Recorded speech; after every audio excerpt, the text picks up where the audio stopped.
It's effectively wild and it's wildly effective at putting baseball into perfect perspective. Impressively smart and impeccably styled. It's the wildly effective, effectively wild. Spin rate along Shango.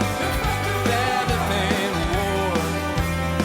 You might hear something you never heard before. Hello and welcome to episode 2403 of Effectively Wild, a baseball podcast from FanGraphs presented by our Patreon supporters. I am Ben Lindbergh of The Ringer, joined by Meg Rowley of FanGraphs. Hello, Meg. Hello.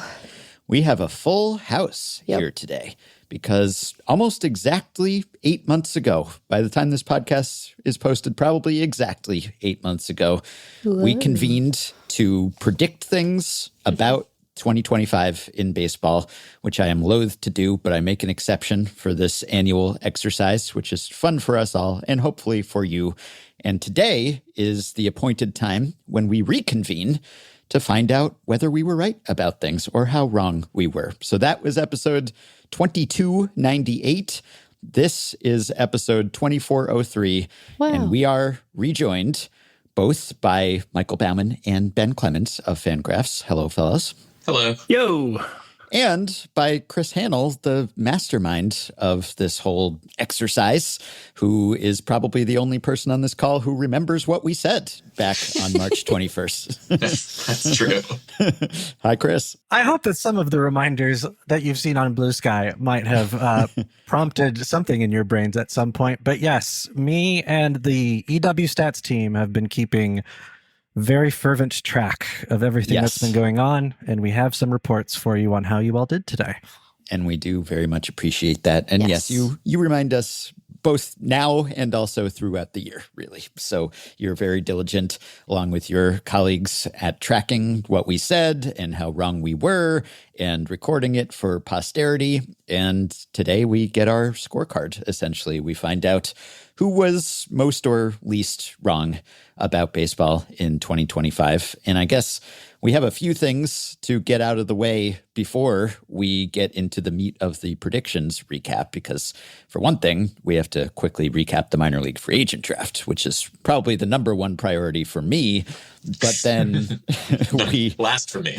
Whenever Baumann is here, I assume he has prepared a fun game / torture for me. Yes, it's different. It's not college baseball player but it's a fun spin on the classic game. Okay, what you got for me? All right, so today we're going to play 2025 College World Series starting pitching matchup or First Amendment Supreme Court case. Okay. So I'm going to give you two last names. So it is still sort of college baseball player or. Yeah. So really it's two college baseball players or.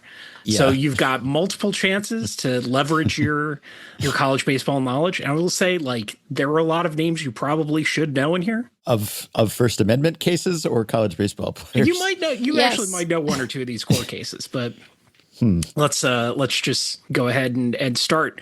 The first one is Morse v. Frederick.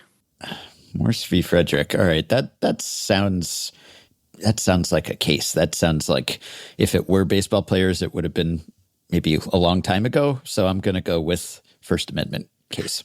That is correct. It's a 2007 case decided by a 5-4 margin. You might know it as the Bong Hits for Jesus v. U.S. case. Yeah. Well, if you'd put it that way, it would have been even easier. So you're off to a good start. Number 2, Wood v. Silva. Oh, that sounds baseball-y to me. I'm going to go baseball. It is baseball. This is Wood is Gage Wood, who did what in the College World Series, Ben? Oh, was he the one who threw the no-hitter? That is the 19 strikeout no-hitter versus Murray State. All right, look at that. He later went on to be the Phillies' first-round draft pick. So, man, you're doing way better at this than I thought you would. Wow. Whew, riding high. All right. All right, number 3, Davis v. Beeson. That sounds baseball-y to me. I'm going to go baseball. Incorrect. Davis v. Beeson is an 1890 case that held by a 9-0 vote, and I'm surprised you didn't know this, that a federal prohibition on polygamy did not violate the free exercise clause of the First Amendment. Oh, right. That's been a thorn in my side All these years. Yeah. Okay. Davis versus Beeson. Next one, Root v. Anderson. Root v. Anderson. Boy, I could go either way with that one. I guess I'll go baseball. It is baseball. It's a matchup between LSU and Arkansas, featuring 2 first-round picks, including Seattle Mariners lefty Cade Anderson, who went 3rd overall. Oh, heard of him. The last one, Stump v. Ianson. Stump v. Ianson. I'll go Case. No, it's baseball. This is Landon Stump of UCLA versus Anthony Ianson of LSU. Ianson went on to start the ultimate national championship game against Coastal Carolina, and then he was drafted in the 3rd round by the Boston Red Sox. Wow, what a name. Landon Stump. I'm surprised I haven't heard that one. If I had heard that one, it might have stuck in my mind. Okay, well, I finished over 500. That's what you get when you drop Long John Silver. Yeah, that's right. I feel like we got a lot of Landons floating around. Doesn't it feel like there are a lot of Landons floating around these days? Like way more Landons in baseball. I've never known a Landon. Have you ever known a Landon? My cousin Landon. Yeah, No I way. went to school with a couple Landons. Yeah, I know like one, but that's a low number. I mean, that's more than I know. That's 100% more Landon. I'm aware. My cousin Landon is actually a notable Landon. Landon Castle used to race in NASCAR. Oh, cool. How about that? Okay. I love how I said "oh" as if that was like a reference that immediately registered for me. You know, like oh yeah, my deep Rolodex of Landons. Ben, as we all know, he's a multi-sport pundit now. So Wow. I That's would true. just expect that he would Yeah. know. I know Landon Lando. Castle. I know Lando Norris, not Yeah. the Star Wars Lando, but the driver, racer. Yeah, that's a start. Okay. Well, I'm happy to come out ahead. I'll take 3 and 2. It's a winning ratio. And Chris, I know you have a game for Michael, but I don't know if you Don't want to save spoil it it. until. Oh, okay. I'm not going to spoil what it is. I was but- going to do it now. I was going to do it now Okay. because we're about Yeah. to do the minor league free agent draft, and Baumann doesn't get to participate in that. So Right. I felt bad. So Baumann, Don't feel bad. To be clear, we're not doing the draft today. We are simply No, we're recapping just the prior year's reviewing results. who won. Clemens is like, wait a minute, what? Yeah, Yeah. I couldn't do worse. So. I did make a game. Baumann, this is a game that the EW Stats team has put together for you. We are calling this Cedar Rapids Kernel, or character in the Star Wars universe. Okay. Is this Because- books or is this Disney bullshit? This is the entire Star Wars universe, both the Legends canon and the current extended universe. Okay. I've noticed in a decade of doing this game with Ben, I've never used Star Wars because his knowledge. It's done, yeah. Yeah. Your first name, Yorman Landa. That feels Cedar Rapids Kernel-y to me.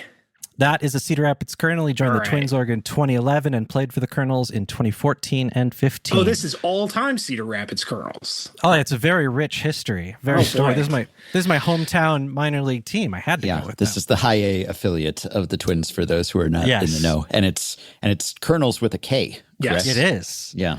Okay. Your second name, Caleb Merck. Oh, no. That feels like a misdirect. Wow, I'm really enjoying Baumann being on the spot for Oh, once. my This is- petard. My petard. I'm going to say Star Wars. Sorry, that is a relief pitcher drafted by the Twins in 2012 who played for the Kernels in 2013. I should have just gone with my gut. Number 3, Jim Doshin. Jim, J-I-M? I will not spell it for you. Oh, Oh, I always spell for Ben. I also don't make that extremely rude buzzer sound that you just did. Sorry, I'm drunk with power. Drunk with I power. usually don't ask for spellings, to be clear. Maybe I have at some I point. spelled I'm at not sure least, it would help at least me. a couple of the cars. I Okay. believe you asked Yeah. during the Republican Congress one, and I Yeah. believe Meg's response was, "Would that help?" And we never got to it. Can you say the name again? Jim Doshin. I'm going to say baseball.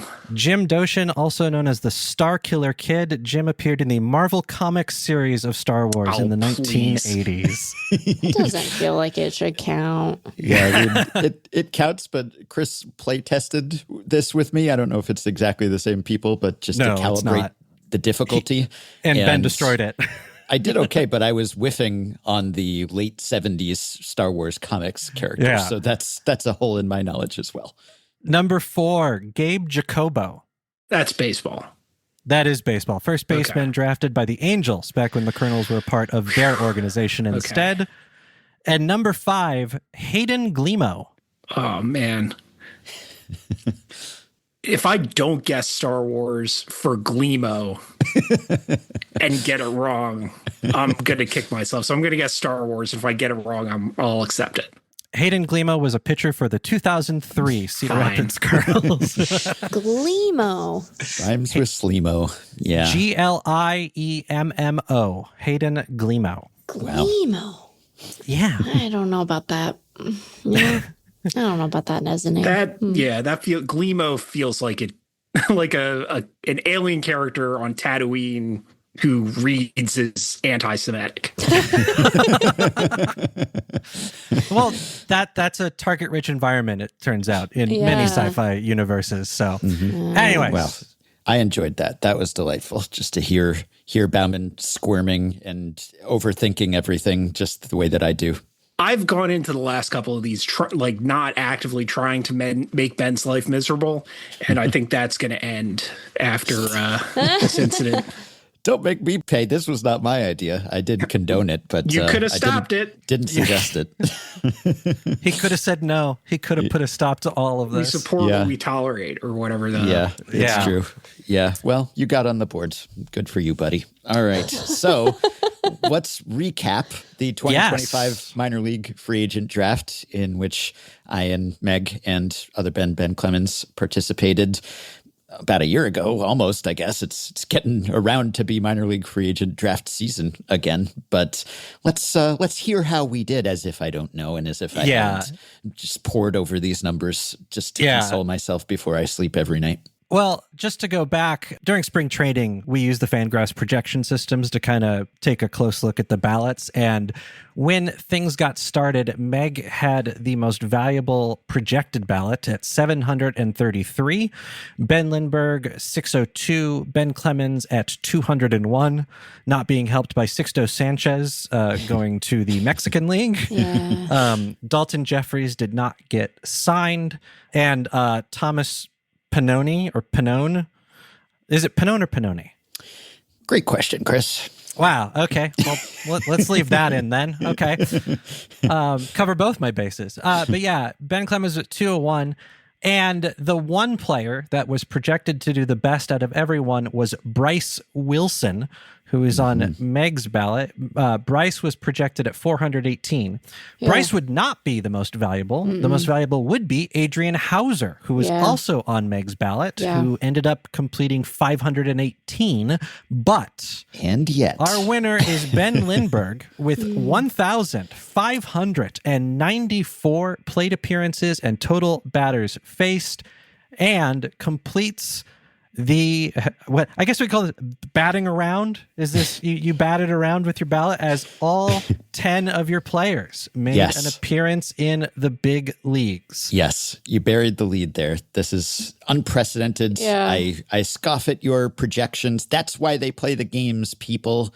Yeah. That's why they play the games. And it is, by the way, Pannone, at least according to Baseball Reference. So now we know that. But yes, I'm glad I won. But I believe I would have won, in a manner of speaking, if I had completed the sweep and not gotten the most. All right. Because that is, that has never been done before. There's a winner every year. But no one has ever gone 10 for 10, has had a 100% hit rate on their picks. Is it also the record for, PAs plus batters faced? It is not. Right? That would go to a Mr. Jeff Sullivan. In 2019, had 1,640. Okay. Oh, close. Meg got 1,163, which is the 6th highest score ever, and is also the highest score to not win in a single year. Meg had 6 players who recorded plate appearances and total batters faced. Ben Clemens, the throwback ballot method did not pan out for you on this one. But I did appreciate the fact that out of everyone's ballots, I knew all of the names of the players on your ballot. So there was a lot of rooting interest in that, but it did not come to fruition. But we can now put to bed the minor league free agent draft and prepare for 2026. Well, just don't be too hasty. Let's not put it to bed just yet. Let's talk and Nope, think we've about all moved on emotionally. Nope. just a little more, because this is like, I'm not a tattoo guy, but if I were to get a tattoo, I think it would be of Ben, my 2025 minor embarrassing league free yourself. agent draft roster. No. This is my epitaph. Put this on my headstone, this team. Like, these guys will be special to me for the rest of my life. Whenever I see one of these names, it will remind me of the miracle year. That's what they're calling it, when I went 10 for 10. I'm sure there's an element of randomness to this. I acknowledge that Sure. you know, generally we hit on about Gracious half of of you. our picks probably, and things have to go your way. And you do enough minor league free agent drafts, then eventually it's going to break your way, and some guys are going to get called up and not get hurt, or whatever it takes to get to the majors. But 10 for 10, I mean, I may have finished second to Jeff Sullivan by 46 plate appearances plus batter's face, or whatever it is. No wonder a baseball team hired him to work for it. But this is one of my proudest accomplishments professionally, I think. I don't think that's an exaggeration. I savor this and will forever. That was gross. I mean, like, look, we were all like, "Oh yeah, we'll excitedly embrace Ben's victory. You know, he's our friend. We want him to be happy." And then you were like, "Actually, I want to win no matter what." And I was like, "I think that we should skin him alive." You know, I think that's where I've landed. I'm thinking I probably won't win the latter part of this podcast, so I got to take my victories where I can. But I am very pleased about this, as you can probably tell. I am crowing about it, and I won't have to eat crow because I won, suckers. 10 for 10. Jeez. Well done. Jeez My number Louise. one guy was Jason Alexander. Not that Jason Alexander, but the baseball one, who had 336. So Yes. Meg had the best pick in this draft. Thank you. And I was like the bulk guy. It was, it was a team effort. It wasn't just like 10 superstars. Are you doing a second monologue about this? Yeah, he's like, He is. It's like Adrian Brody at the freaking Oscars. They're get playing it. my music. Act like Yeah. you've been there before, man. It was, no one ever has been here before. I'm the first to summit this mountain. And so I'm going to survey my territory for a while. This is my equivalent of playing them off. I'm playing the music right now. It was a true team effort, is all I'm saying. No one selfishly hogging all the playing time. It wasn't still going. 10 stars, 10 cabs back from the ballpark. It was true, incredible clubhouse morale. A band of brothers from Jason Alexander at 336 to Josh Walker at 25. Everyone made equally important contributions Is to this the now 10 the for 10. third monologue? Is It's this the count as fourth. the It's the third fourth. monologue? All right. I'm looking forward to seeing this added to the YouTube supercut of inspirational Halle speeches. Berry has like thrown a shoe at you. She's gotten her revenge. You're Adrian Brody again. I yield my time. Not that I have any remaining. Shall we move on to the main event? Please. I mean, if you want to call it the main event, I feel like my main event has happened already. But yes, let's proceed. The 21 pages of the Google Doc in front of me tell me this is the main event. Yes. Okay. Well, you're the MC now. You're the captain now. It's in your hands. So we will do this as you see fit. All right, let's get into the 2025 preseason predictions game because it's time to answer some burning questions like how bold did listeners grade your predictions? How disapproving will Ben Clemens be of those ratings? And who will be the last person left in the proverbial green room as we work our way through the list and thus earning the title of Mr. or Ms. Chalk?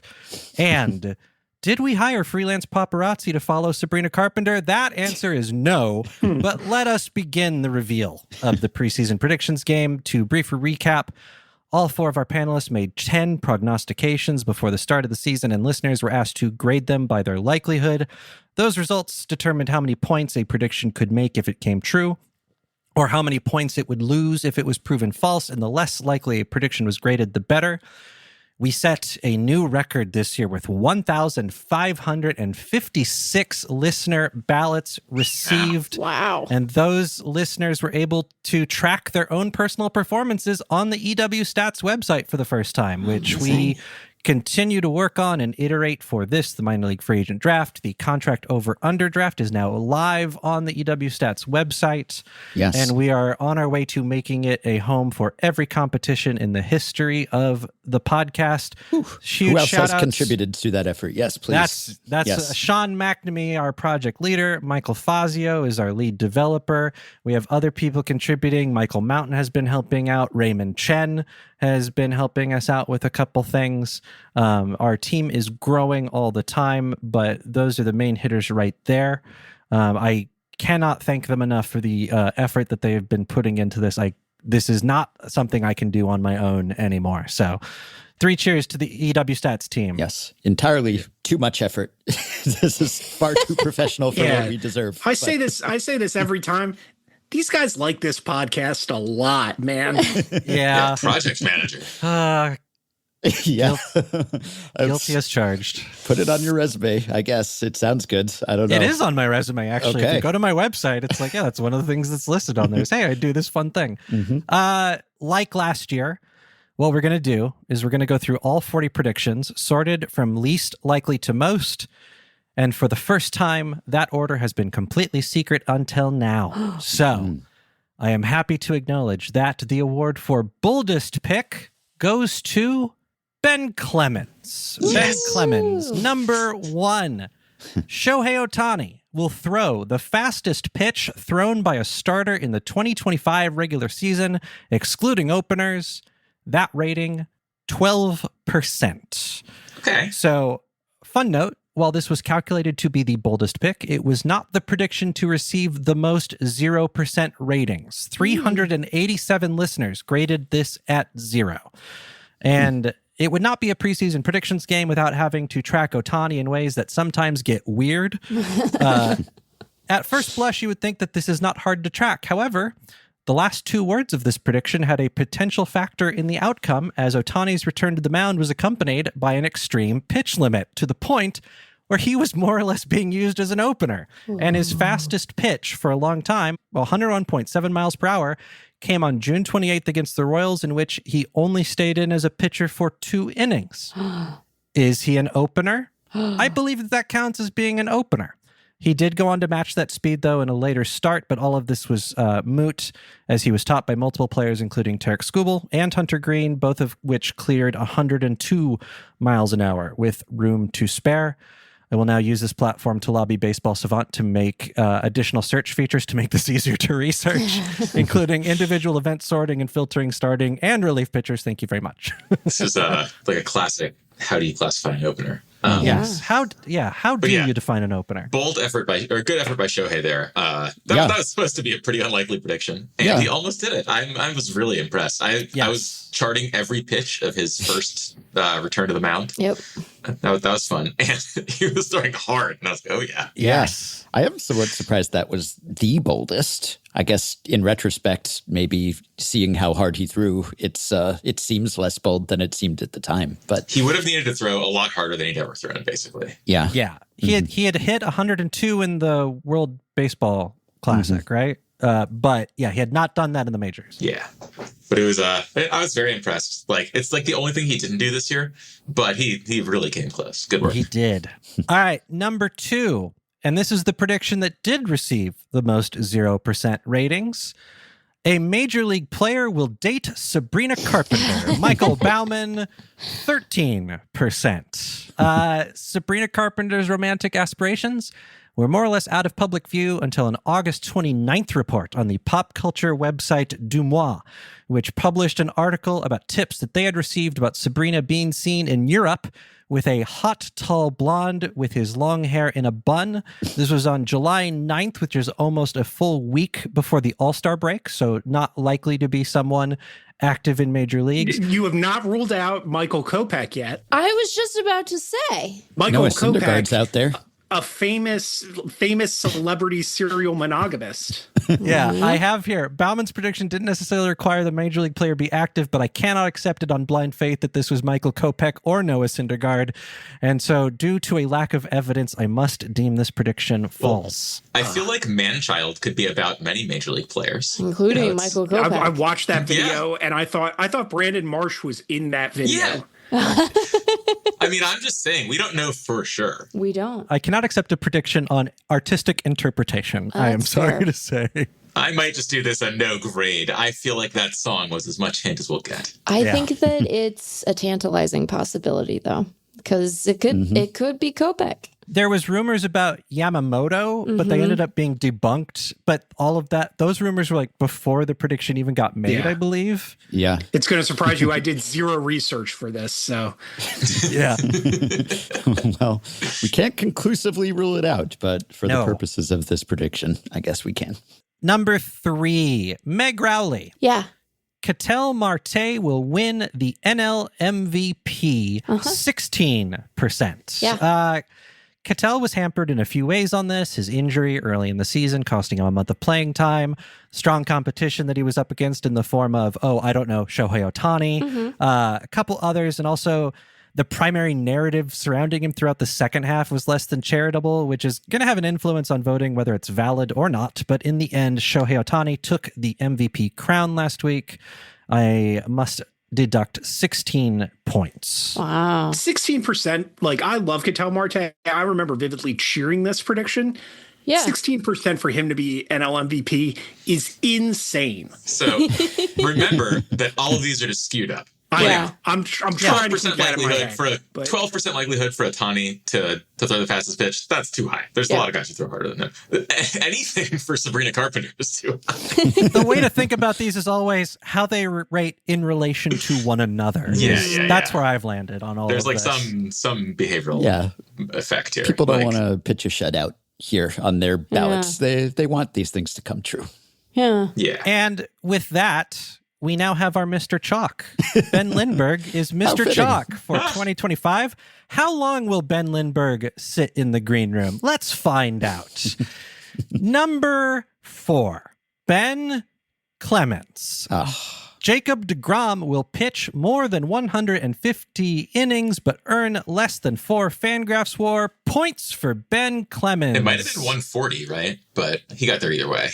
He pitched more than 150 innings. Oh, yeah, he got there either way. Yeah. I thought I predicted 140, but either way, he cleared both bars. Easy. Yes, 82 points for you as it was graded at 18%. This is now the second best prediction all time behind Baumann's "An animal will kill another animal" prediction. And early on, the worry was that deGrom wasn't necessarily on pace to get enough innings, but as the season progressed, that concern flipped as it became clear he absolutely would. But he had a really strong string of excellent outings, and then the risk was that he was just going to blow past 4 FanGraphs WAR without breaking a sweat. But that petered out, and we all held our collective breath in September. deGrom finished with 3.4 FanGraphs WAR, earning Clemens a healthy amount of points for what turned out to be a fantastic prediction. Excellent work, Ben. 82 points is what I would say if this prediction were correct. And it is. So well done. Quite the fake. I want to say shout out to the fans voting on this one. I was worried that these contingent things can be tough to think about. But this should be very hard. Yes. It was a pretty bold prediction. Good work, fans. Yes, good work, everybody. Number 5. Michael Baumann. At least one major league game this season will be played behind closed doors, 21%. And as much as it might have felt sometimes like this one had come to pass in Miami, which will come up in a later discussion, we have no documented instances of empty stadium baseball. This is false. Negative 21 points. God damn it, Ice. You can't even do this right. Good shit. Probably a good thing for the world and for baseball that this prediction did not come true, but bad for Baumann. Number 6, Meg Rowley. Yeah. Come on. I tried to be bold with my predictions. I guess I can't even when I'm trying to. I believe you that you tried to be bold. Yes. Meg Rowley, number 6. Chandler Simpson will lead the league in stolen bases, 24%. We now come to the part of our podcast where I blame Jeff Sullivan for something. Yay! Chandler Simpson did not record a stolen base until April 20th, at which point the league leader already had 10. This did not matter, though, as Simpson displayed why this prediction was made in the first place. He immediately began gaining ground, at one point stealing 5 bases in a 2-day span, bringing his total to 19, only 2 behind the top spot. And then literally the very next day, he got optioned to AAA.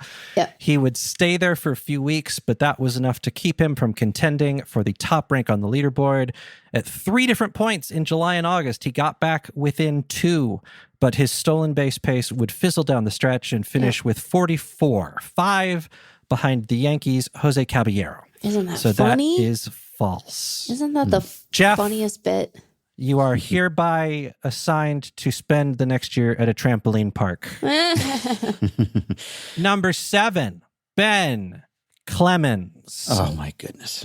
Vladimir Guerrero Jr. will win the home run derby, 25%. And I am sorry to say, the home run derby was not able to deliver for you the way it did so spectacularly last year. Well, Vlad didn't even play, right? Yes, he elected not to participate, which is quite the obstacle to overcome when picking someone to win. That is a prerequisite. I was hoping for the old, this player is either going to hit free agency or be traded, like the Juan Soto wins the derby year when the Nats were shopping him. Yeah. But then he got his contract, so, good for him. Yeah. But I imagine if he were going into free agency, he might have wanted to play in a derby. Yeah. I also cannot accept the philosophical victory a la War Games where you believe that the home run derby curse is real and that it hurts your performance and thus meaning the only winning move is to not play. That is not applicable here. So, minus 25.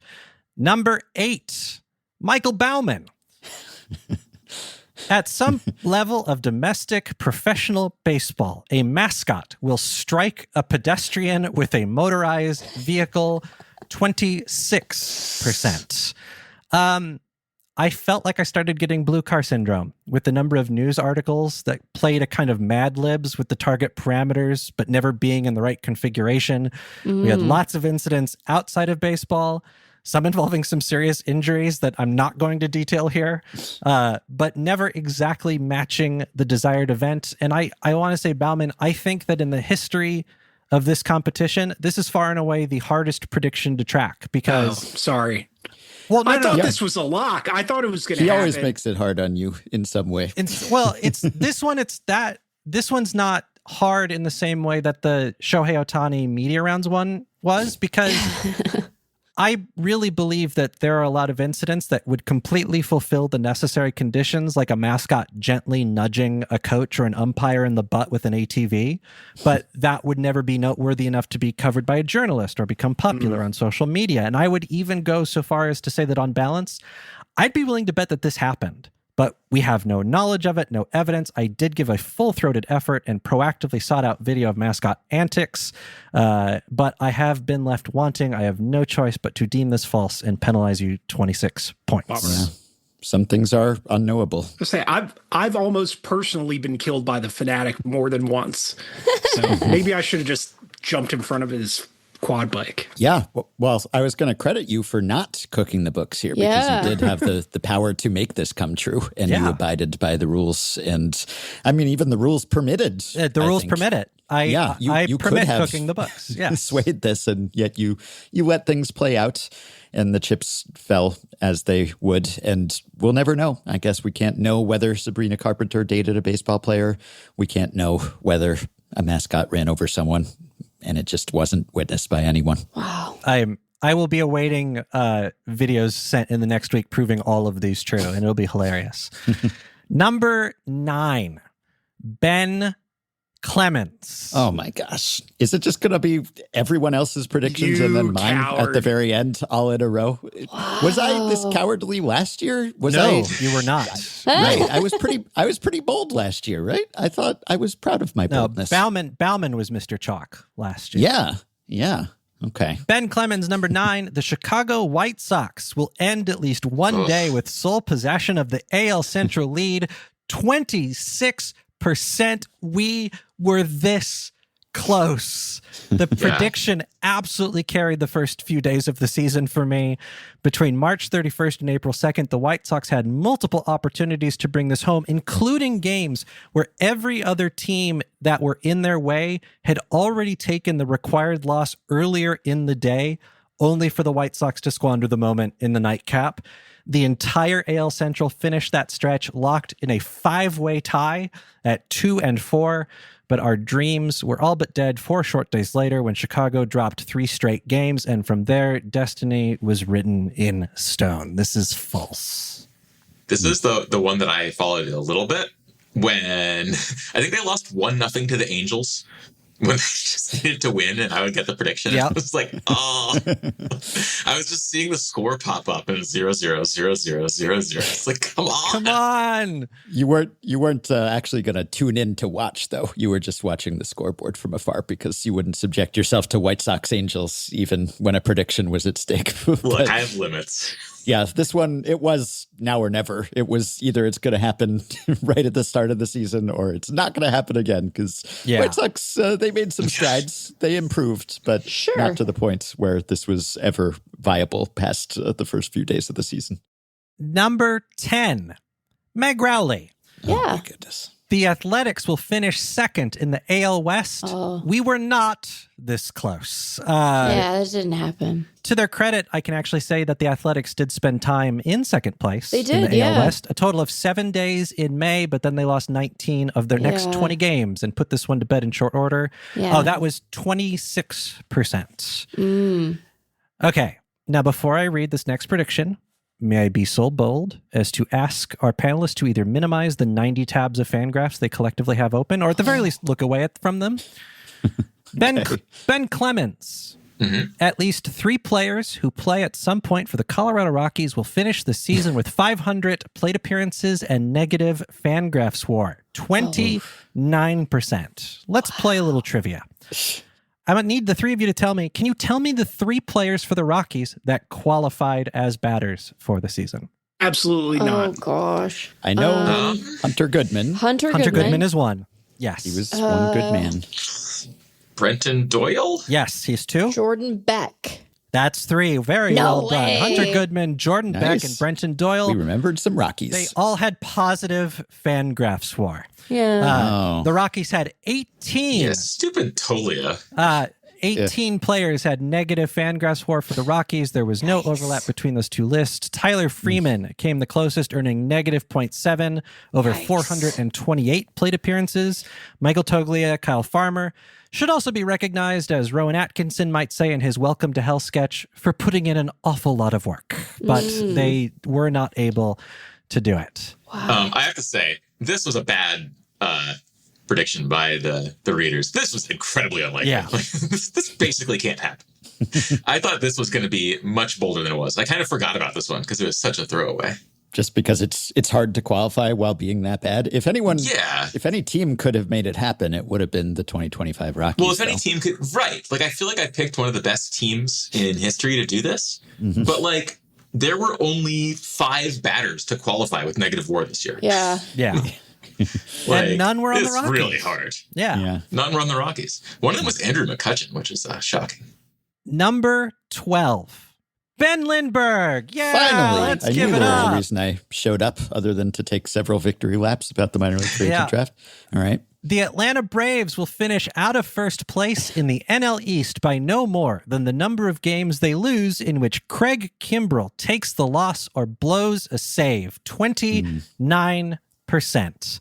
Yeah. So we finally hear from you, Ben. I only wish I had good news for you. Yeah. Craig Kimbrell made exactly 1 appearance for Atlanta in a game that he did not factor into the decision before being DFA'd and picked up by the Astros, where he did make 13 appearances and was responsible for a single loss, which means you made one of the classic blunders. Not, of course, to never get involved in a land war in Asia, but had you been less specific, this would have earned you points. Had you phrased it, a team will miss the postseason by the number of games they lose in which Craig Kimbrell takes the loss or blows a save. The Houston Astros get you there because they lost the tiebreaker to the Detroit Tigers, and he had 1 loss. Yes, we got an email about this from listener Patreon supporter Alana about a month ago, who said, as I was watching the sadly Astros-less ALCS this weekend, I couldn't help wondering where to put the tipping point when Houston's season went irrevocably wrong. Sure, they let Bregman walk, traded Tucker, and lost the most value to injury of any team.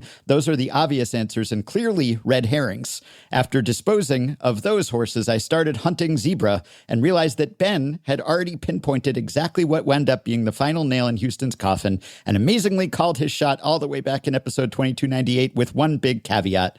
During the preseason predictions game, Ben bet that Craig Kimbrell would cost Atlanta the NL East by posting more blown saves and losses than the margin by which the team lost the division. At face value, this prediction was hilariously wrong.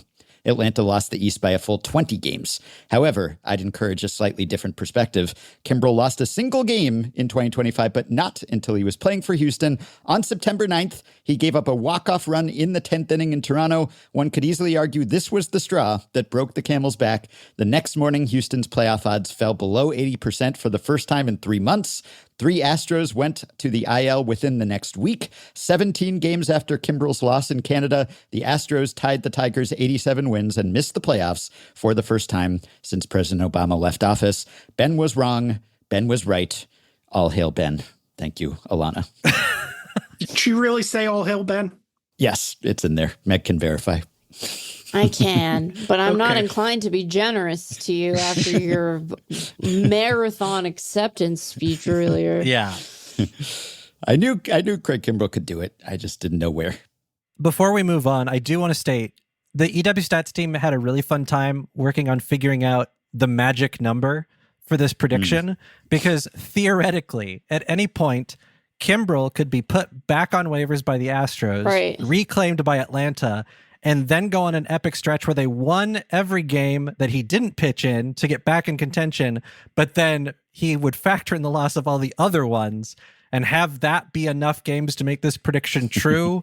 That's actually not the easiest math problem, but they reached it somewhere within the month of August. I don't have the exact date, but it was a fun thing to try and figure out. Anyways, 29%, that was false.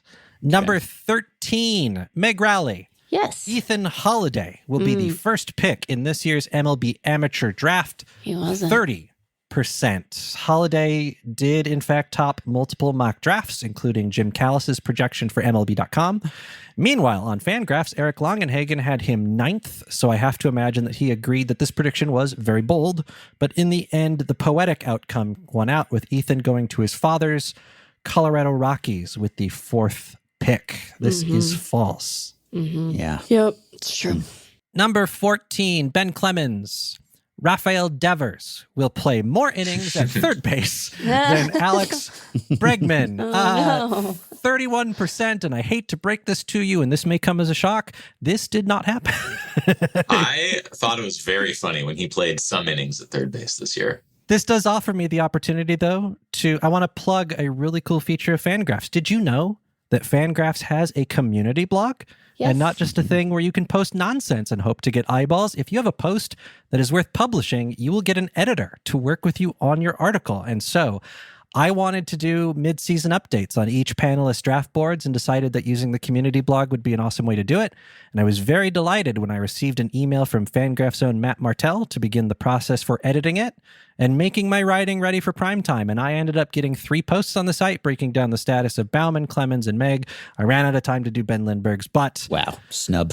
I just want to thank Matt for sharing his time and expertise to help me with my nonsense. The reason I mention this here is I had this really great write-up on this exact prediction that I was really happy with, and it literally was going to go up the day before Devers got traded, and I had to completely pivot, and I got to experience something that I'm sure everyone here has had to deal with at some point while writing, where it's like, oh, I guess I get to toss this in the trash. Yeah. But thanks to Matt's help, I had something I was happy with. But regardless, no, you lost this prediction in very funny fashion. Negative 31 points. Number 15, Ben Lindbergh. 3 or more non-position player pitchers will throw at least 20 knuckleballs each in the majors. Even without the qualifier that eliminated position player pitchers, this did not come to pass. Matt Waldron held up his end of the bargain. He threw 77 knuckleballs. The second most prolific starting pitcher was Adrian Morjon, who threw 5 knuckleballs by April 14th and then just stopped. And he didn't throw another one the rest of the season. Twins rookie Pearson Ole also had 5, which is amusing because Pearson wasn't even the Twins prospect that you had brought up as being clocked as a promising knuckleballer before the season started. That was Corey Lewis, but he did not get called up this season. This is false. Ben, I thought this one was bold too. Yeah. I think this is definitely, we all just wanted it to happen very, very badly. Maybe my Mr. Chalk reputation has caused people to downplay my boldness. Maybe I'm cursed by my past lack of boldness. There is also everyone wants more knuckleballers. Right, I bet you it's just so tempting. I want to click yes. Yeah, it was a great disappointment to me. Matt Waldron made 1 start in the majors, and it didn't go great, as you could probably infer. And also his minor league season didn't go so great either. He had a 6.5 ERA-ish in 90 and a third minor league innings. So not a total shock that he didn't get to make more major league starts. And sad that he was not joined in the big leagues by some of the other knuckleballers. There are a few floating around the minors, just carrying the torch. And I hope that one of these years this will be true. Number 16, we stick with Ben Lindbergh. The success rate for scoring from third base in sac fly situations will fall to 94% or below, 32%. This was a very fun one to track, and I want to give a big thank you to Patrick Dubuque of Baseball Prospectus, not just for inspiring this prediction, but also for corresponding with me about the statistics he was tracking. And I wanted to be as fair as possible because the data set that you had looked at when originally making this prediction was based on Patrick's work, which does not agree with Baseball Savant ever so slightly. This is a really fun thing about baseball stats. Different data sets have separate criteria for what constitutes a fly ball, which has an impact on how you count sac fly situations. So I looked at both Savant and BP's data sets. When the season was over, though, it was moot. Both Savant and Patrick's data both decided that the tactical adjustment that you were hoping for did not come to pass, and we saw a success rate of 97.5% using Baseball Savant or 96.4% using Baseball Prospectuses. So that is a false negative 32. Did it even go down? Do you remember what it was before? I don't remember what it was. If it went down, it didn't go down by much. No, I was predicting a big drop because there had been Patrick's article and other things written that suggested, teams are just too cowardly when it comes to this, too like me, evidently, when making predictions, and they should be waving those guys around much more often, and outs are the price that you pay for all the extra runs that you score. And there didn't seem to be any significant shift in how teams were thinking about this, unfortunately for me and my prediction. So maybe one of these years.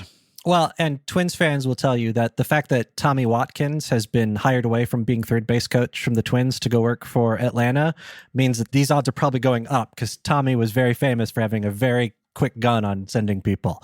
So that will not help in your stats for next year. Yeah, there were a couple third base coaches who were dismissed mid-season, as I remember messaging Patrick about them to ask if it was happening finally, that teams were finally recognizing that this would be the case. I think it was at least 2 teams. I think it was Atlanta replaced their third base coach because of some bad sends, but then maybe that's even confirming the problem is that when you have someone who has some bad sends and then you fire them, that suggests that you're not having a high enough level of tolerance for some guys getting thrown out. It's going to happen. So exactly.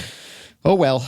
Number 17, Ben Clemens. The strikeout rate will fall below 22%, league-wide 33%. For so much of the season, I thought you had this. After close, right? After a few weeks, the number fluctuating a fair bit. It dropped below 22% on May 19th, did not come back up for air, repeatedly flirted with 21.9%, which doesn't sound like a big difference, but keep in mind we're talking about tens of thousands of plate appearances. But on August 23rd, it started going back up. It just did not stop. It reached 22% again on September 7th, kept rising at full speed, and finished at 22.22%. And it turns out that had I actually familiarized myself with historical trends pertaining to the strikeout rate, this would not have shocked me at all. Which brings me to today's Stat Blast. Play the music. Whoa. They'll take a data set sorted by something like ERA minus or OBS plus, and then they'll tease out some interesting tidbit, discuss it at length, and analyze it for us in amazing ways. Here's today's Stat Blast.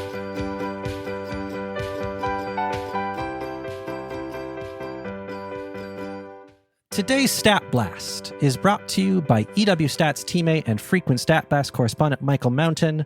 And what we looked at was how often the strikeout rate goes up in September and by how much. And it turns out that the answer to these questions is almost always and by a meaningful amount. Since 1957, with 2020 removed from the dataset for obvious reasons, the strikeout rate for games played September 1st or later has risen all but 8 times. And of those 8, only 3 saw an actual drop. The others stayed level. 16 times during that stretch, the increase was by more than a full percentage point over the strikeout rate over the rest of the season. So it should be pointed out that a raise of 1% is a significant bump, considering that over that span, league strikeout rates were somewhere between 12.5 and 22.5%. There is only one instance of the K rate dropping by more than 1 percentage point in September, and that was in 2021, when the league went more or less wire to wire with the highest year-to-date K rate for a full season, again, excluding 2020. And if you, and I say this because Michael noted during our research for this Stat Blast, episode 1742, released September 3rd, 2021, during the outro, Ben mentions that he was hoping to see the first season-to-season decrease in K rate in 16 years, and quote, "We have a real shot because coming into this weekend, we're only barely over last season's rate, given that 2020 had finished at 23.4, and historically, that would have almost always meant that your hopes were dead in the water, but it was the one year where there was a decrease and you ended up getting what you wanted." So your wish, or should I say prediction, came to pass, but I cannot retroactively give you points for that one in 2021. I feel like I had the direction right on this. Lowest strikeout rate since 2017. Yeah. But Yeah, exactly. we went a little far. Number 18, Ben Lindbergh.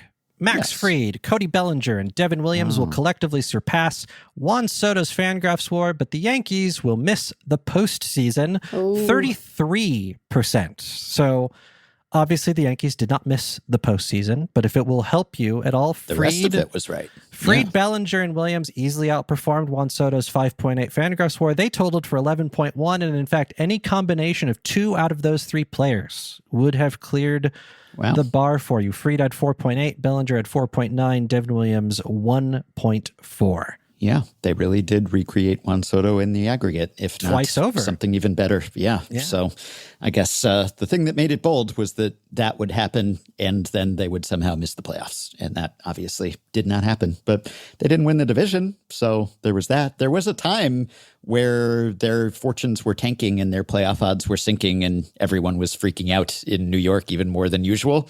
And it looked like they might actually be on a trajectory to potentially miss the playoffs. And I was thinking of this prediction, but no, it did not come true.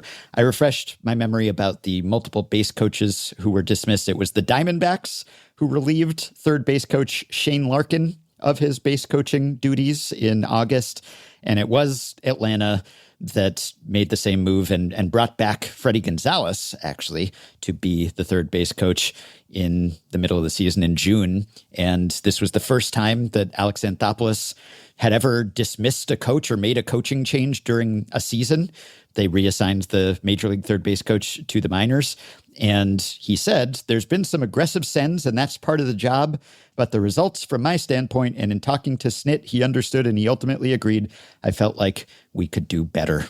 So again, your aggressiveness coming back to bite you for the third base coaches. Number 19, Michael Baumann. At least 3 Boston Red Sox players will earn Rookie of the Year votes, 34%. Roman Anthony finished third in voting. You had him in the bag. We were pretty certain that he was going to get votes early on. So the real question was if two more would come along for the ride. Carlos Narvaez finished sixth, but they would be the only two Red Sox players to earn votes. If you were to go through the roster and look for who would have been the next most likely candidate, I think you end up with Hunter Dobbins, who pitched 61 innings over 11 starts, but had an ERA over 4. So this is false. Yeah, Christian Campbell and Marcelo Meyer let me down here a little bit, but still getting 2 feels good. Number 20, Meg Rowley. Yeah. Isaac Paredes will earn more FanGraphs WAR than Kyle Tucker. That didn't happen. No, Kyle Tucker had his struggles late in the season, but Paredes' lengthy IL stint made taking advantage of that slump all but impossible. Tucker finished with 4.5. Paredes behind him at 2.5. This was 34%. And it is false. Yeah. I liked this one when you made it. And for a while there, it was looking good. It was looking good. Yeah. I think that it should get bonus points for being just like a little bit sassy, like in a fun way. Much like me, just a little bit sassy in a fun way. But no, it didn't end up coming to fruition there. So what are you going to do? Add a separate scoring system for sassiness in next year's prediction. Yeah, because then you definitely finish last because your predictions are so milquetoast. That's a weird word. I don't like that. I don't care for it. You should leave it in, Shane. Leave it in. Number 21, Ben Lindbergh. A player will steal at least 80 bases, 34%. That's a high odds. That's pretty high. As previously discussed, Jose Caballero led the league with only 49. That's so And I think wild. it's time that we all went back to the early 2000s internet vibe of writing about baseball as if bullying managers and front offices being completely out of touch with optimal strategy. Let's bring back bullying, people. Let's get stolen bases back in the strats. It seems like this should have been doable. If Juan Soto can lead the league in steals, then someone who's actually fast surely could have stolen 80. Come on. This next prediction is one that I am granting special recognition in the form of the inaugural Daniel Vogelbach Memorial Trophy, an award presented to the prediction that is most in the spirit of this exercise through its originality, commitment to the bit, and the entertainment derived from watching it progress. And this award is hereby presented to Mr. Ben Clemens for the Chicago Cubs will score enough runs to double the number of points scored by the Chicago Bears in the month of September, 35%. I already loved this prediction, and Ben clinched earning this trophy by posting on Blue Sky, "Oh, you're fading Caleb Williams in fantasy football? Neat. Cool. Yeah, I managed to fade him in baseball." I was wrong. You were wrong, but this was still really fun to think about and watch. The Bears only had 4 games in September compared to 25 of the Cubs. We did also include the one postseason game that the Cubs played in September 30th because it was in the month of September. Bears games also became fun to watch because every touchdown was a huge swing. Week 1's game against the Vikings was initially very scary. Their very first drive, Bears carved up the Vikings defense, scored in 10 plays, and you're thinking, oh God. And then they went punt, turnover on downs, punt, field goal, punt, missed field goal, punt. Now it starts feeling like this is all back in play. And then they had a pick 6 and another touchdown in the final 2 minutes. And all of a sudden the pace was completely blown. And with subsequent efforts of 21, 31, and 24 points, you need to take away the doubling that you offered the Bears in order for this to be true. But the Cubs had 120 runs to the Bears, 202 doubled points. So this is false, but congratulations on being the recipient of the Daniel Vogelbach Memorial Trophy. Yeah, I don't think that was a reasonable percentage odds for this to happen. I looked at it and I was like, well, I can't say 1x. A double is almost impossible, but it'll be funny. Yeah. So I kind of thought this would be like a 10%er, but it would have been amazing if it happened. No such thing as a 10%er. That's fair. I did this specifically because I wanted to tell my friend who's a Bears fan that I did it. And I did. And you did. And he thought it was funny. So success. I feel like the Bears are occupying this weird spot where they're 7-3 and they're leading their division. I'm not telling Ben Lindbergh, noted sports journalist, anything he doesn't know. But I do think that they're actively trying to kill their fans with the way that they're. I think they're the Mets. Playing they're the football. Mets. They're really Have I told my Packers bar story on this podcast before? Will you allow a quick digression? Granted. Okay. When I was in grad school in Wisconsin, and I wanted to watch the Seahawks, I'd have to go out to watch them because unless they were playing a national game, they weren't on where I was. And so a bunch of my grad school friends and I would go watch Sunday games together. And we walked into the bar where we normally played trivia, and the Packers had just lost in devastating fashion in a game that they were supposed to win. And the game ends, and there's sort of a moment of silence that falls across the bar because they're very serious about their Packers up there. And then a polka starts to play, and the words of the polka are, "The Bears still suck." And then the bartender was like, "Look, we made all these green and yellow Jell-O shots, so we're just going to give them out anyway because that state has a really weird relationship with alcohol." And that was my Packers story, where I was like, so in this moment where you have embarrassed yourself, or your team has, you still need to get that little shot in at the Bears. That's wicked hate. Yeah. Meg, I have a follow-up for this story. My wife is from Wisconsin, and she's a big Packers fan. And the first time that I went to go see a Packers game with her was at this bar called Kettle of Fish in New York. It's a cool bar. Yeah, I've been to Kettle of I highly Fish. suggest you go there. It's a Packers bar. It's Wisconsin themed. There, when the Packers score, they play a Packers polka, and the whole place dances, and I think they hand out shots. Sure.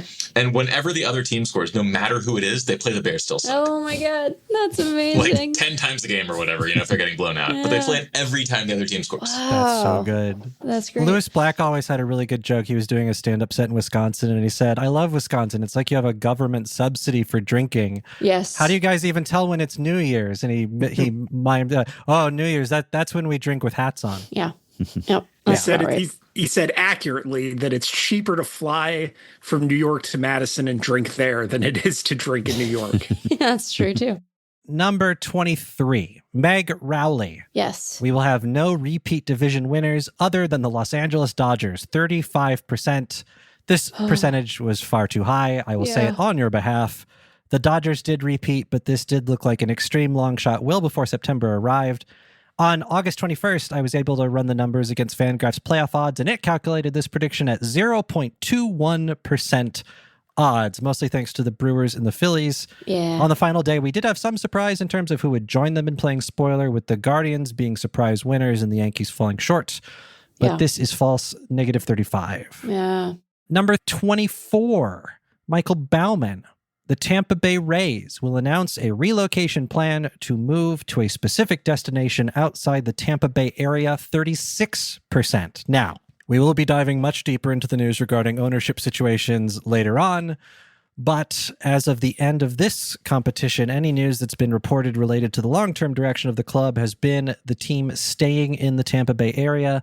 They'll be expected to return to Tropicana Field in 2026. Their current agreement to play there runs until 2028. All active efforts to find a new stadium location have focused on staying in the Tampa Bay area. There is some rumbling that a few factions in the new investment group are based in Jacksonville and might want to seek an angle to move the team there, but that just remains idle speculation at this point. This is false, negative 36. For now. I might run this back next year. Number 25, Meg Rowley. Yes. We have points. The New York Mets will miss the postseason. That's right. 37%, meaning you earn 63 points. Thank you. And for the second consecutive year, I had to watch the final Mets game of the season to see if a prediction became true. And for the second straight season, it was. On September 5th, the Mets had a 96.6% chance to reach the postseason, according to FanGraphs. And a few weeks later, they were eliminated on the final day of the season. I just want to say, you didn't have to watch the final Mets game of the season. They would have put that in the newspaper between then and now.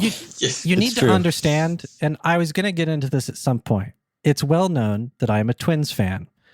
If I wasn't running this competition, I would have stopped watching baseball in August. And for the first time since 2016, I would have just said, I'm done with baseball. Screw this game. But this competition, I had more fun with the second half of this season because it was very stress-free, and I was watching games and tuning in, and I have fully bought into the slog to rigor mortis argument that Sam Miller put on. This is all for entertainment, and I had a lot of fun with baseball. So thank you very much for allowing me to have this opportunity to not hate baseball. Having something at stake with regards to predictions gave you an interest in games with which you didn't have a This is not advocacy for sports betting. If that's what you're trying to get to. Yeah, it sounds like you're treading dangerously close to that territory. But yeah, well, you can thank yourself because this whole game was your idea, I guess. But you've become almost more of a fan of the Effectively Wild's predictions than of the sport itself. I guess you know what? You need the sport to be able to grade the predictions, so it's still essential. I don't like how that's only half joking, and that's something I'm going to have to talk to my therapist about next week. Okay.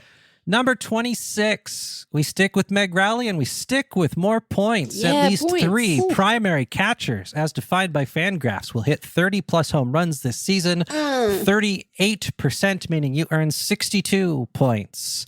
One of the more exciting predictions to track, because even though Cal Raleigh was on track to blow past 30 home runs almost immediately, a path for the other 2 catchers to join him felt extremely tenuous as late as September, and the list of who had the best chance was frequently in flux. Logan O'Hoppe had close to 20 by the All-Star break and then completely fell off a cliff soon afterwards. Salvi got off to a hot streak, then he cooled off, but finally Hunter Goodman and Shea Langoliers eclipsed 30 home runs. They both finished at 31.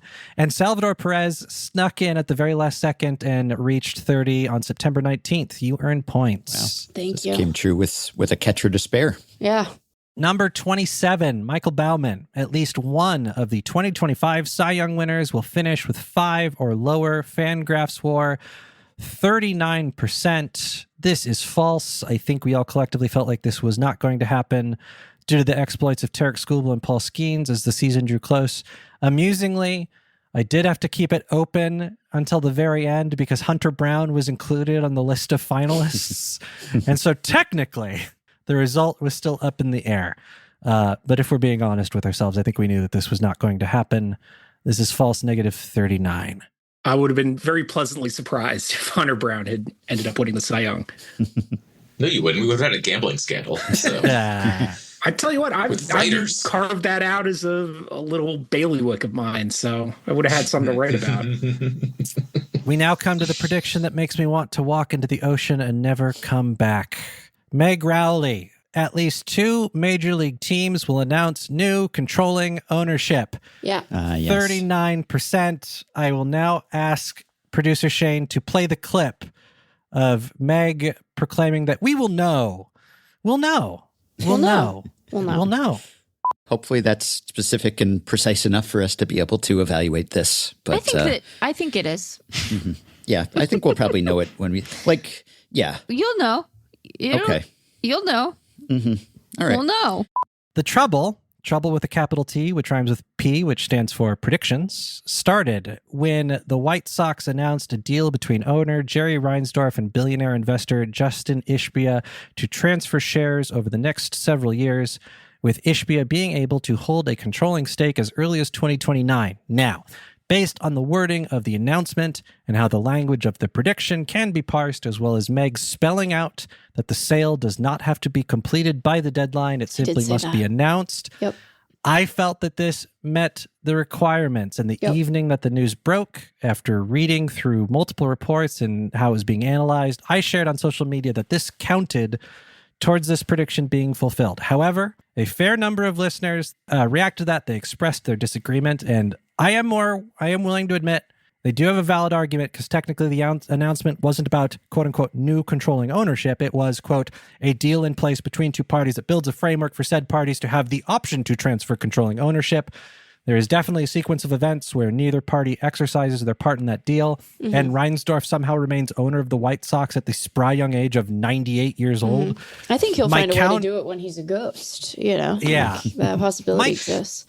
My counter to this has been that the contract of this scope is not signed lightly. It does not happen unless both sides go into the deal fully intending to see this go through. The tone of the press release, quotes from both sides of the deal, analysis of media members close to the relevant parties all communicated that this was, for all intents and purposes, a succession plan. Now, while all of this was going on, there were 2 other franchises at the epicenter of news and rumors regarding their sale: the Rays and the Twins. Mm-hmm. Now, given the volume of noise and rumors related to these, my prayer, for very selfish reasons, was that these would both happen. And I do admit that I was a very, very selfish hope. But if both teams sold, the White Sox decision becomes moot and I'm off the hook. But the Pohlad family found a new and novel way to disappoint me even further, pulling out of plans to sell their majority stake.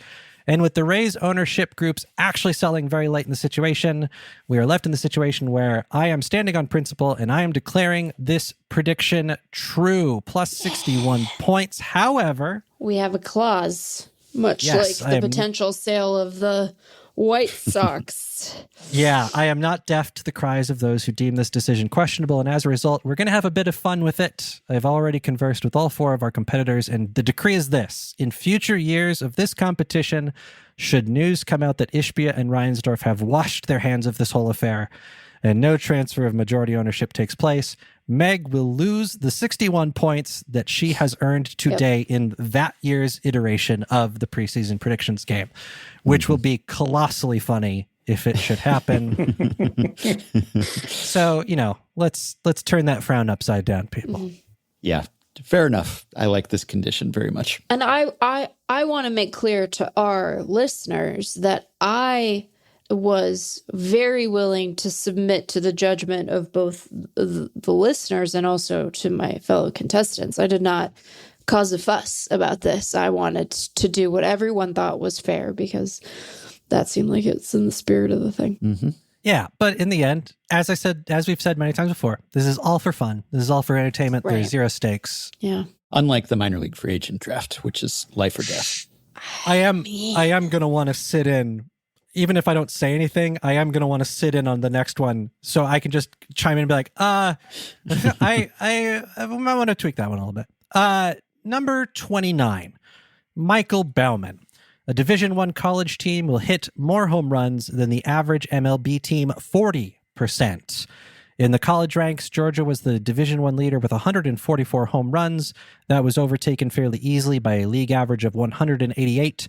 29 of the 30 MLB teams hit more than 144. Only the Pirates hit less with 117. So they're way behind the rest of the league, but that is minus 40.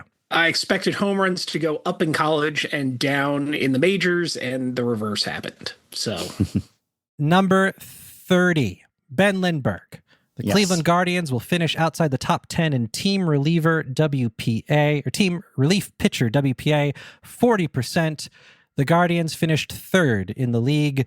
Even with all of the Clase Ortiz-related nonsense happening throughout the second half of the season, they did fall to 10th midseason, but rebounded soon after and finished 3rd. For a while there, it was looking like this would come true, and then Clase couldn't pitch anymore, and somehow they got better. And then this did Isn't that always the way? This went south from a prediction perspective. But what I was getting at, that they would go from best ever to less good, that happened, but not to the same extent. So there was regression, but it didn't bite them hard enough to keep them out of the top 3 or the playoffs, as it turned out. Yeah. Number 31, we stick with Ben Lindbergh. This season will feature the most ever teams finishing at or above 500, both by the total teams and percentage of teams across the league, 42%. For multiple long stretches of the season, this was projected to happen by FanGraphs, as well as the league being on pace, but it all fell apart in the final 3 weeks of the season. Things did not go your way, and while it was still possible, it required multiple teams to either win out or close to it. It was not meant to be. In the end, 17 of the 30 teams won at least 81 games. You needed 19. This is false. So close. So close. Yeah, it was kind of chalky in the sense that it was actually predicted to come to pass when I made this prediction, but also not chalky in the sense that it would have been unprecedented. Never happened before. Yeah. But still hasn't. Number 32, Michael Baumann. Jamie Arnold will be one of the first 2 picks in this year's MLB Amateur Draft, 43%. This prediction saw the most 50% ratings by listeners at 196. 196 people threw their hands up there and went, I don't know. People are like, we do not understand college baseball. Yeah, that was my reaction to this prediction. Yeah. The Athletics selected Jamie with the 11th pick of the first round. This is false. So let me tell you what happened. I expected... I thought it was a mortal lock that the Angels would pick a really polished, fast-moving college arm, number 2 overall, and they did, and they just went crazy and picked like the 7th best one. So they picked Tyler Bremner, and they should have picked Jamie Arnold 2nd overall, but you know, you can only control so much. You can't bet on the Angels to do the predictable, conventional thing. I like how in the last few episodes you've talked about how silly the Rockies are and how important it is for there to be a weird team in the league. And the whole time I'm listening, I'm like, guys, the Angels are right there. We still have the Angels, Ben Lindbergh, number 33. Luis Robert Jr. and Sandy Alcantara will be moved by the trade deadline and still lead their respective original teams in full season FanGraphs WAR, 43%. This one fell at the first hurdle as neither of them were traded. That's an absurdly high percentage. That's wild. But even looking past that, neither of the two players led their team in FanGraphs WAR for the full season either. So this could not have been more wrong. It was wrong on every possible count. There were so many different steps. Yeah. Let's find some points here. Ben Lindbergh.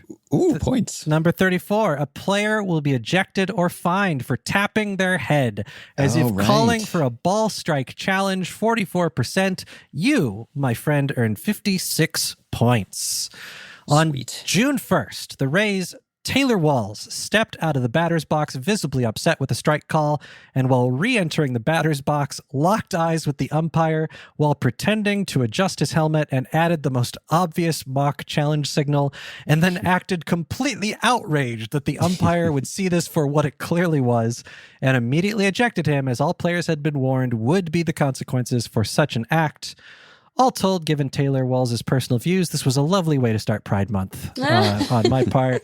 And for Ben's part, he earns 56 points. So, hey, nice. This was the only time this happened this season, right? The only time, yes. Yeah, there were a couple close calls maybe or miscommunications, but yeah, this was the only confirmed case. So just barely squeaked away with this one. And I believe this was the first prediction that earned points this season. Okay. Number 35, Michael Baumann, sticking in some familiar territory. Luis Robert Jr. will earn more FanGraphs WAR after being traded mid-season than before. As previously mentioned, Robert wasn't traded, so this had 47% odds. I did try and come up with a tortured hypothetical where he remained with the White Sox, but then had a negative FanGraphs WAR, thus meaning his FanGraphs WAR after being traded undefined is still more than a negative number. But I'm pretty sure every mathematician and programmer in a 1,000-mile radius would attack me until I could be represented by a null variable for doing so. So this is false, negative 47. Bummer. Right.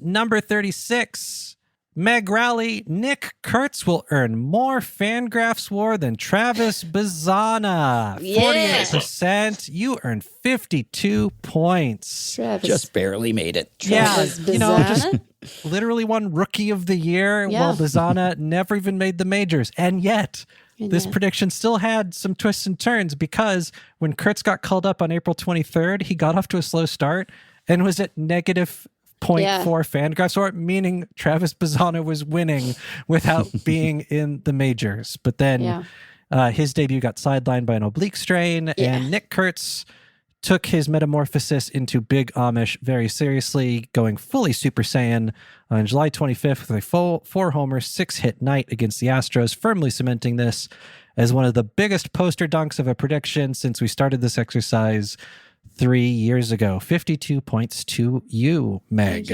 Thank you. On the short list for best rookie offensive season ever. He's up there. Yeah. I had faith in him. I had faith in my boy. Number 37, we're in the home stretch. Ben Clemens.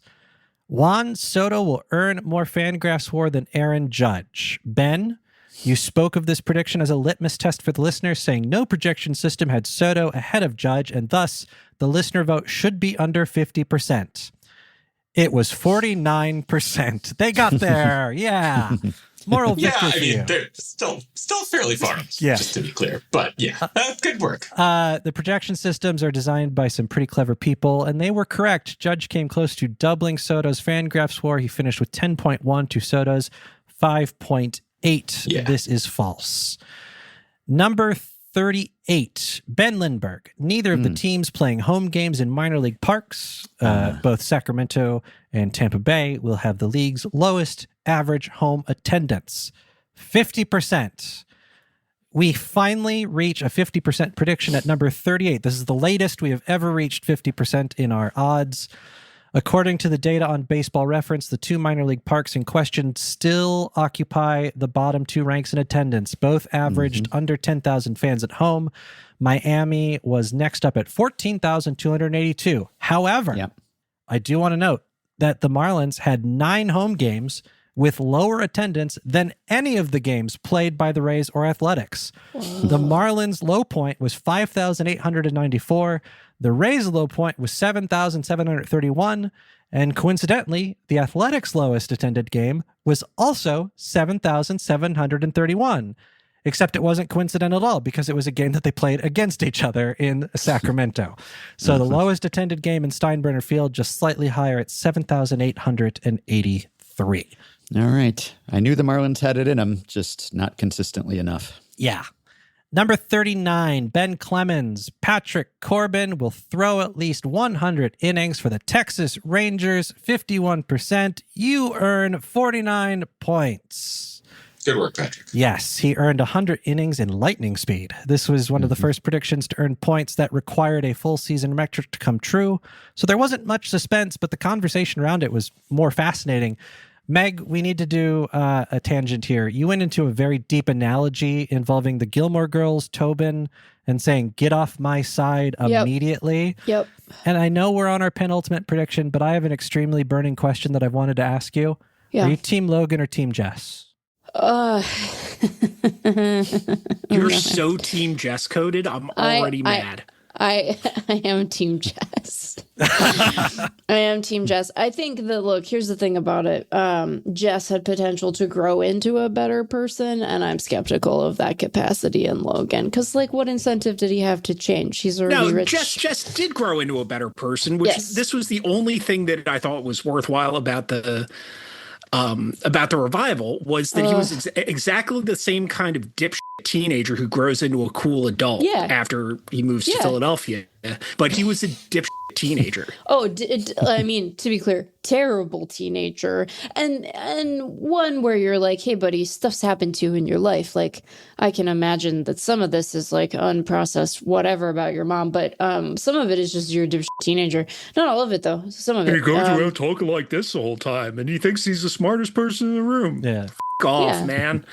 My argument on all of this is that it's actually a trick question and they both suck. Well, they all suck. They all suck. But that's the thing, is that Rory and Paris's selection in men in both of their lives, all of these dudes need to go. I mean, Michael York, 35-year age gap, and like Doyle was like dating Michael a York mat. rules, first of all. Yeah, but Michael York's character in Gilmore Girls very much did not. Yeah. You know, here's the... She also divorced Doyle. The real take, and I say this as someone who, like, you know, will rewatch the show. The real person who sucks is Rory. Oh, yeah.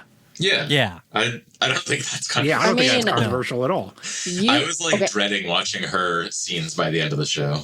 Well, relative to Lorelai's. Part of it too is that, you know, like, you had the creator shift, and so that was some of it. But she does better in high school than she does in college, particularly toward the end. But that show just got like increasingly ridiculous as time went on. No, I'm a Team Logan person. Really? I'm shocked by that. Really?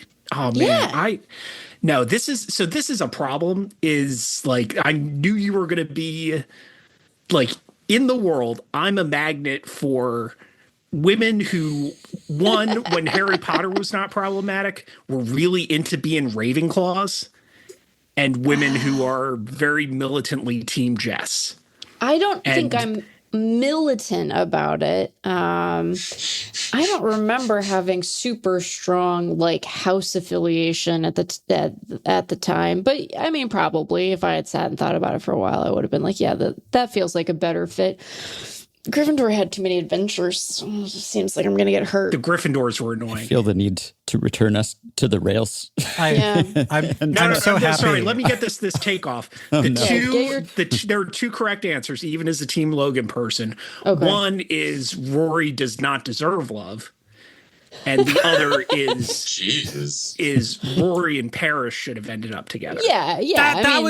You stole my point. You stole my point. I didn't steal it. I've been telling everybody who listened that Rory and Paris should. Okay, you stole the thing I had written down right here that I was going to say. Okay. Gavin doesn't have to write it down. It's committed to memory. Yeah. But well, I'm very pleased with the discourse that I've created here. All right. I will say that I tracked what I wanted to be my Patrick Corbin related prediction all season long. I didn't even remember what we were talking about. Because that kind of came down to the wire too, where I had wanted to make a prediction that Corbin would lead the Rangers in innings pitched. And then I refrained because other Ben beat me to a Corbin prediction. He came close. He finished second, about 17 innings behind Jacob deGrom. So for a guy who was picked up at the last second for break glass in case of emergency and you signed Patrick Corbin, he ended up eating innings as he always does. The most bold prediction would have been only one Rangers pitcher will throw more innings than Patrick Corbin, and it'll be Jacob deGrom. That would have done well. All right. Last one. Our final prediction. Michael Baumann. The Rockies' representative in the All-Star game will be someone other than Michael Toglia, Nolan Jones, or Ezekiel Tovar. And it was 46 points for you, 54% odds. And that's the only one I got right? That is the only one you got right. The way you predicted that, didn't you just ask us to name Rockies? Yes. And then you used Ben them. stole other Ben's name inexplicably. But yeah. Well, there are only so many Rockies anyone can name. That's so funny. Yes. That was part of it. I wanted to make sure that everybody here could name a Rockies player. It was touch and go. Rockies, if you're listening, I would love to be your GM, by the way. You're more qualified than their hire. Too late. They made a hire already. Okay. I'm just saying, if that doesn't take... Well, no, he's Ben, what did you call him? The Depobo? Yeah, well, Depoto is the Depobo, but Depobo. It was the Depobo, right? Yeah. Since this is the one opportunity I have to insert this, Derek Falvey of the Twins, his title is President of Business and Baseball Operations, which makes him the Pobebo. Yeah. Oh, yeah. Well, he was the Poboth when he was occupying both of those roles. You brought up Poboth, and I was screaming, no, Pobebo. That's funnier. Pobebo. Poboth is better. But Paul D. Podesta, there's an opening underneath him for a Ben Giemens. It's true. I like that. Yeah. No, we're not allowed to have anyone else from FanGraphs go work for a team. I can't do another hiring cycle, dear God. We stole one back with Brendan. I was like, take that, teams. What's our final score? Well, first, I want to give a shout out to our listener leaderboard. Benjamin Hamler is our winner with 5,910 points. Great. More Bens. Yes, Ben's triumphant. He wins swag from the Effectively Wild store. Right. Someone should be reaching out to you about that. Tyler Green, Alex Isherwood, TJ Kraftnick, Jordan S., Billy Dennis, John Crisuli, Daniel Swan, Turquoise, and Ryan G. round out our top 10. Thank you to the 1,556 people who submitted ballots. I want to top that next year. Obviously, always onward and upward. But now it is time for our final scores. In last place, Ben Lindbergh, negative 278 points. Yeah, I get my comeuppance. Can you say it again like 4 times? I can say it again. Ben Lindbergh, negative 278 points. How is it possible that I was the most chalk and also the last place? Yeah. Sure. Well, that's kind of how it works, right? I guess you that's can true. not be bold and wrong. That's how that works. Third place, Michael Baumann, negative 253 points. I was like, I only got one right. In second place, Ben Clemens, negative 109. So your winner, Meg Rowley, with positive 73 points. Congrats. That's got to be a first, right? No, Meg won with positive points the first year that we did this as well. Jeez. I think the key... Meg, you're an Otani. The key is to just not remember your predictions at all, because I never commit them to memory. You could tell me that they are anything, and I would believe you. But mostly, I'm just like so impressed with what you guys have built out for this exercise and all the people who contributed. It's like it's a great deal of fun. So we appreciate everybody. That's not nearly self-aggrandizing enough. Well, I'm trying to draw a contrast between me and my co-host. People say that we agree too much, and so now I want them to realize that I'm really something. So gracious, such a gracious winner. You know, so opposite generous of a sore winner with her praise. Humble. And then there's Adrian Brody over here. Well, as always, I always say I do very much appreciate the opportunity to run this for you. It's like being a year-long D&D DM with baseball and getting to have fun with this, and people on social media get really into it. And it just gives an extra fun zero stakes thing to enjoy throughout the season and have reason to tune into other baseball games you wouldn't normally follow. I have some notes about this year's ballots. According to listeners, this was the boldest set of ballots in the exercise yet. You averaged 34%, which was down 4% from last year's 37.75, and the first year's average was 37.98. So you're getting bolder. You're all getting bolder. Not me. I guess I'm getting less bold, but the rest of you are making up for me. For the second straight year, the second boldest ballot won. Meg's ballot was the second boldest out of everybody's. And I am hereby announcing we are adding a rule next year. This was inspired by something that Baumann said last year in response to me, where he said, "Can I have the points that Ben Clemens lost on this because he made it to spite me?" And I said, no.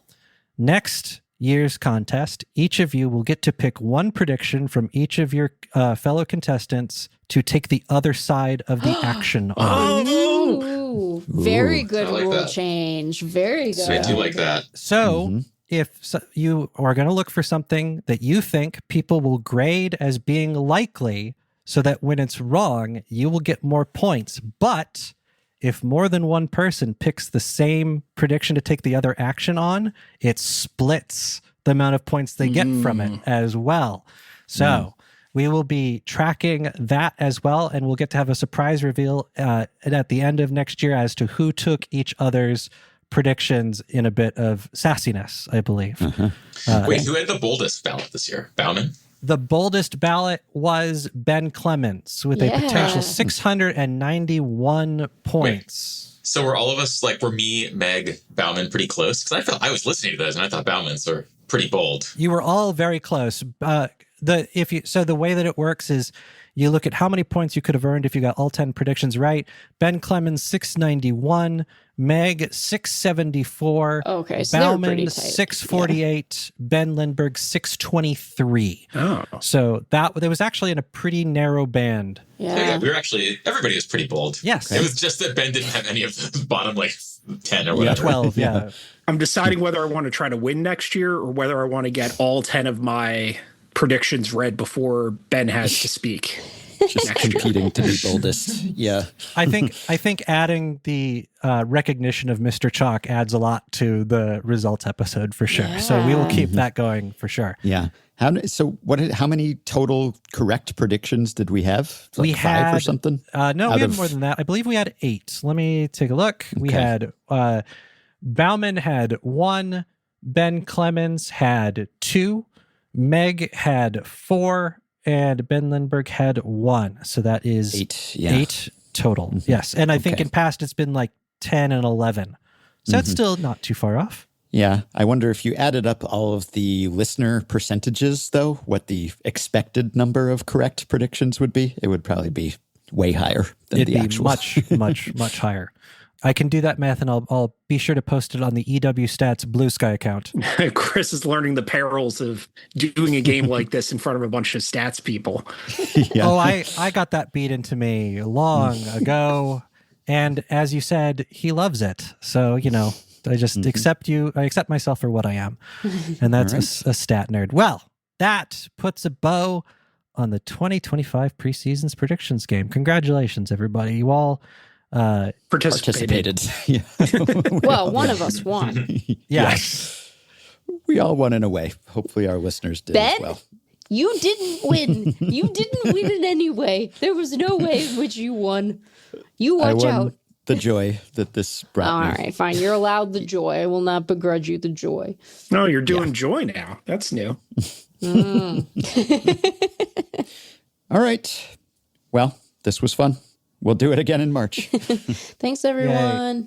Thank you. All right, that will do it for today. Thanks, as always, for listening, and thanks to those of you who support Effectively Wild on Patreon, which you can do by going to patreon.com/effectivelywild and signing up to pledge some monthly or yearly amount to help keep the podcast going, help us stay ad-free, and get yourself access to some perks, as have the following 5 listeners: Mitch Goldich, Nick E.D., Ryan Pavlicek, Paul Hendrickson, and Eric Johnson. Thanks to all of you.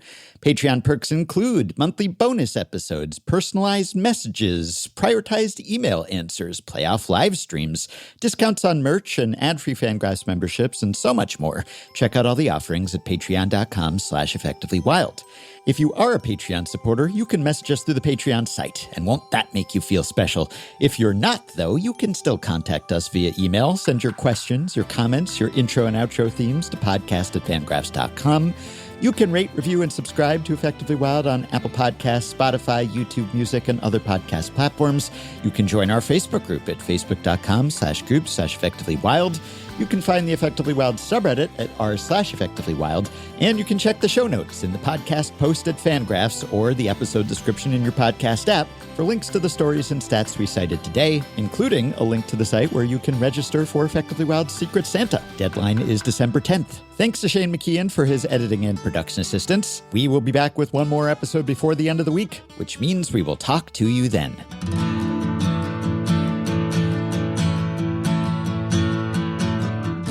Can you effectively sort through all of these stats and players in your head? Isn't it wild to repeat them to all of your indifferent family and friends? They'll keep you company, they'll keep you sane. On a long bike ride or a slow work day, making Ben waxing about a playoff race, or whose bat's hard. It's a